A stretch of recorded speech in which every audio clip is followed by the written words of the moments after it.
Yes, like Jamie said, the humidity sticking around. So that temperature you see 94 degrees over in Charlotte, yeah, let's make it feel like the upper 90s easily across parts of Mecklenburg. Now you're also noticing those bright colors, the green. So we are still seeing some downpours, some thunderstorms here and there popping up at random and tracking out towards the east. Get ready for more of that to continue for the next couple of hours. Fluctuating those temperatures like Hickory, for example, 78 degrees for you. You are dealing with one of those downpours, which is helping cool you down. But obviously we're still adding up some of that rain. This really hasn't moved a whole lot just in the last hour or so. So really over into North Lakes, over into Grace Chapel, that's where we're seeing the majority of those low visibilities. Just use some caution in the area and watching out for some minor flooding. Now we're also seeing some showers approaching those in Mountain Island Lake.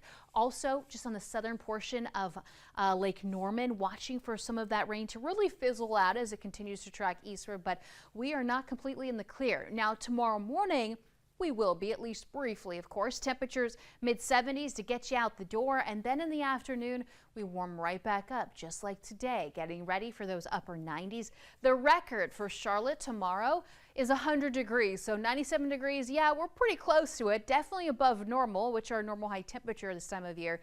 Lower 90s, but we're also going to remain a little below that, I think, just because of the showers and the thunderstorm chances that we're also going to see. So let's put that all in motion. Fast forwarding around 8 o'clock, you can see the possibility of some of these downpours, some thunderstorms continuing through around 8, 9 o'clock, everything weakening in the afternoon. And then tomorrow afternoon, timestamp here right around 2 o'clock, seeing a line of showers and thunderstorms possible for those over into the mountains and the foothills. That's where we'll easily see first round and the majority of the activity. It could hold together, and then that as that tracks eastward, we're going to see more of these showers and thunderstorms beginning to remain intact, scattered, but breaking up as it continues to track eastward. But we're in for another round tomorrow, and those rain chances, they just continue to ramp up. Peaking on Thursday, we get ready for an approaching cold front to head our way. So watching for more widespread showers and thunderstorms continuing Friday as that cold front finally slides through.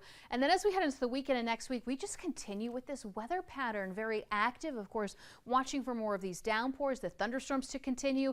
Now, as we take a look at how much accumulation we could potentially see by the end of the 7-day forecast, we're looking at around 1 to 2 inches for most locations. Some of us could even exceed that easily, over 2 inches. So something to watch out for here as we progress, and we could really use more of that rain, especially after the month of June, putting us a little below normal.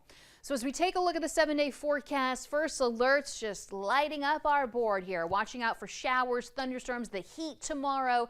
Luckily, as the rain continues here through the week, those numbers begin to fall, beginning on Friday, especially into the 80s. We remain in the 80s through the weekend and even into next week there, Jamie. Rain and cooler temperatures. How about that, Lisa? Thank you.